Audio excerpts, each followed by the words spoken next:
ഐക്യരാഷ്ട്രസഭയുടെ 80ാമത് general assembly ഇന്നു മുതൽ ന്യൂയോർക്കിൽ തുടങ്ങുകയാണ്.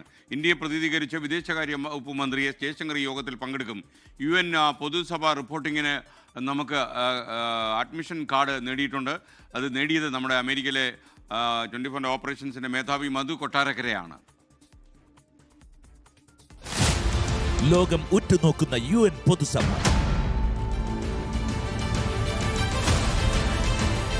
യുക്രൈൻ റഷ്യ യുദ്ധം തീരുമോ? ഗസയിലെ ഇസ്രായേൽ അധിനിവേശത്തിൽ ലോകരാജ്യങ്ങളുടെ നിലപാടെന്ത്? രാജ്യത്തലവന്മാരുടെ സംഗമവേദിയിൽ നിന്ന് തത്സമയ റിപ്പോർട്ടുകളുമായി 24 UN പൊതുസഭ റിപ്പോർട്ടിംഗ് കാർഡ് നേടി 24 പ്രതിനിധി മധു കൊട്ടാരക്കരയും സംഘവും ന്യൂയോർക്കിൽ നിന്ന് തത്സമയം. 24 ആദ്യം ആധികാരികം.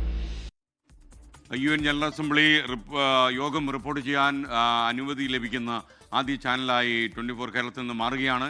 ഇപ്പോൾ മധു കൊട്ടാരക്കര തത്സമയം ചേരുന്നു. മധു, ഗുഡ് മോർണിംഗ്, പറയൂ. ഗുഡ് മോർണിംഗ് എസ്കേൻ. ഗസയിലും യുക്രൈനിലുമൊക്കെ യുദ്ധങ്ങൾ കൊടുമ്പിരിക്കൊണ്ടിരിക്കുകയാണ്. ഐക്യരാഷ്ട്രസഭ പറയുന്നത് ഒന്നും പല രാജ്യങ്ങളും ചെവി കൊള്ളുന്നില്ല. അത് മാത്രമല്ല, ഐക്യരാഷ്ട്രസഭയുടെ അവരുടെ ബജറ്റ് തന്നെ വലിയ പ്രതിസന്ധിയിൽ കൂടെ കടന്നു പോവുകയാണ്. അത്തരമൊരു സന്ദർഭത്തിൽ ഐക്യരാഷ്ട്രസഭ തന്നെ പ്രസക്തമാണോ എന്നുള്ള ചോദ്യങ്ങൾ ഉയരുന്ന ഒരു അന്തരീക്ഷത്തിലാണ് ഈ ജനറൽ അസംബ്ലി ഇപ്പോൾ കൂടുന്നത്. അതുകൊണ്ട് തന്നെ ഈ 80ാം ആഘോഷത്തിന്റെ ഒരു അന്തരീക്ഷം ന്യൂയോർക്കിലേത് അത്ര നല്ലതല്ല എന്ന് വേണം പറയാൻ. US പ്രസിഡന്റ് ഡൊണാൾഡ് ട്രംപ് എത്തുന്നുണ്ട്. അതുകൂടാതെ Russia, Ukraine, China, Iran, Syria, Israel, ഉത്തര കൊറിയ എന്നിങ്ങനെ ഏതാണ്ട് 140-ലധികം ലോക നേതാക്കളും അതുപോലെ മുതിർന്ന ഉദ്യോഗസ്ഥരും നയതന്ത്ര പ്രതിനിധികളും എല്ലാം ഒരു സ്ഥലത്ത് ഒരു കെട്ടിടത്തിനുള്ളിൽ ഒത്തുകൂടിയാണ് വരും മണിക്കൂറുകളിൽ. സിറിയൻ പ്രസിഡന്റ് അഹമ്മദ് അൽ ഷാറ അല്പം മണിക്കൂറുകൾക്ക് മുമ്പ് ന്യൂയോർക്കിൽ എത്തിക്കഴിഞ്ഞു. ഇറാനിയൻ പ്രസിഡന്റ് മസൂദ് തൊട്ടു പിന്നാലെ എത്തുന്നുണ്ട്. ഇസ്രായേൽ പ്രധാനമന്ത്രി ബെഞ്ചമിൻ നെതന്യാഹു എത്തുന്നത് വെള്ളിയാഴ്ചയാണ്.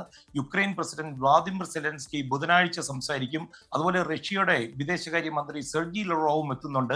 ഇന്ത്യയെ പ്രതിനിധീകരിച്ച് നരേന്ദ്രമോദിയായിരുന്നു ആദ്യം വരുമെന്ന് പറഞ്ഞിരുന്നെങ്കിലും വിദേശകാര്യമന്ത്രി എസ് ജയശങ്കറും സംഘവുമായിരിക്കും എത്തുന്നത്. എസ്കെനി നയതന്ത്രത്തിന്റെ ഒരു വേൾഡ് കപ്പ് എന്ന് വേണമെങ്കിൽ പറയാം ഇനി വരുന്ന അടുത്ത ഒരാഴ്ച. ഈ 80ാം ജനറൽ അസംബ്ലിയിൽ നേരത്തെ എസ്കെൻ പറഞ്ഞ പോലെ 24 വാർത്താ സംഘം തുടർച്ചയായിട്ടുള്ള റിപ്പോർട്ടിംഗ് അന്താരാഷ്ട്ര മാധ്യമങ്ങളോടൊപ്പം UN ഔദ്യോഗിക മാധ്യമ സംഘത്തിൽ നിന്ന് നൽകുന്നതായിരിക്കും. ഇത് മാത്രമല്ല, ന്യൂയോർക്കിൽ എത്തുന്ന US പ്രസിഡന്റ് ഡൊണാൾഡ് ട്രംപിന്റെ വൈറ്റ് ഹൗസ് ഒഫീഷ്യൽ മീഡിയ ടീമിലും നമുക്ക് അനുമതി ലഭിച്ചിട്ടുണ്ട്. SK. Okay, thank you Madhu Kottarakkara. Congratulations also. അപ്പോൾ ഇത്തരം ഒരു അനുമതി ലഭിക്കുന്ന ആദ്യ മലയാളം ചാനലായി 24 മാറുന്നു എന്ന അഭിമാനം പ്രേക്ഷകരുമായി നമ്മൾ പങ്കുവയ്ക്കുന്നു. ലോകത്തെവിടെയായാലും ഏത് സമയത്തും 24 വാർത്തകളും ഓഗ്മെന്റഡ് റിയാലിറ്റി പാക്കേജുകളും എക്സ്പ്ലെയിനറുകളും വിശദമായി കാണാൻ ഞങ്ങളുടെ YouTube ചാനൽ നിങ്ങൾക്ക് സബ്സ്ക്രൈബ് ചെയ്യാം.